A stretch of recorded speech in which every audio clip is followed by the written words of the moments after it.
জিয়া রহমানের সাথে আমাদের কাজ করার সুযোগ হয়নি, বয়স আমাদের কম ছিল, কিন্তু বেগম খালেদা জিয়ার সাথে আমরা কাজ করতে পেরেছি।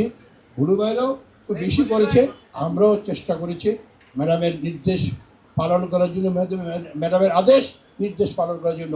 ওনার যে মনোবল এবং সত্যিকার অর্থে উনি যে মা, ওনার যে স্নেহ আদর, একসময় আমাদেরকে রাগ করেছে, আমরা তাই ছেড়ে বসো, না বসে দাঁড়াচ্ছি, আই বসো, ছেড়ে বসো, কী হয়েছে বলো, তাই না? এই যে ম্যাডামের যে, আমি একবার এরেস্ট হলাম 2013 সালে, আমি শফির বাড়ি বাবুপুরাতে, বাবু মা ইন্তিকাল মারা গিয়েছে মরম।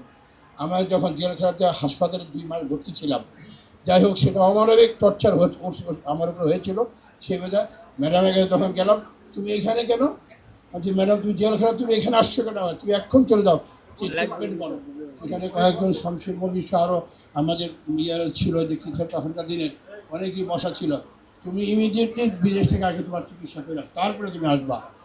এই যে মা, আমার মা কেউ ছিল না, ওনারা মারা গেছে, কিন্তু মার মতো স্নেহ ভালোবাসা বেগম খালেদা জিয়াকে আমরা পেয়েছি। এবং সেদিন থেকে আমি বলেছি, সেখান থেকে এসে আমি বিদেশে যা ট্রিটমেন্ট করে আসতাম, এবং ম্যাডামের যে কত স্মৃতি, এটা সত্যিকার অর্থে ভোলার না। এবং আজকে দেশের নেত্রী বেগম খালেদা আমাদের মাঝে নেই, উনি রেখে গিয়েছে ওনার দল, জাতীয় দল, ওনার আদর্শ, ওনার নীতি, ওনাদের আপোষহীন। আমরা ওনার আপোষকে কখনো কোনো আল্লাহ ছাড়া কখনো মাথা নত করবো না।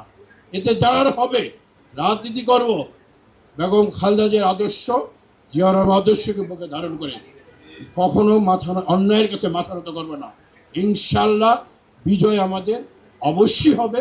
আগামী 12ই ফেব্রুয়ারি নির্বাচন, এই নির্বাচনে জাতীয়তাবাদী দল মানে কি বলে, বিভিন্ন বিভিন্ন অসংখ্য সমর্থন নিয়ে ইনশাল্লাহ সরকার গঠন করবে। বাংলাদেশে আবারও জাতীয়তাবাদী সরকার আসবে।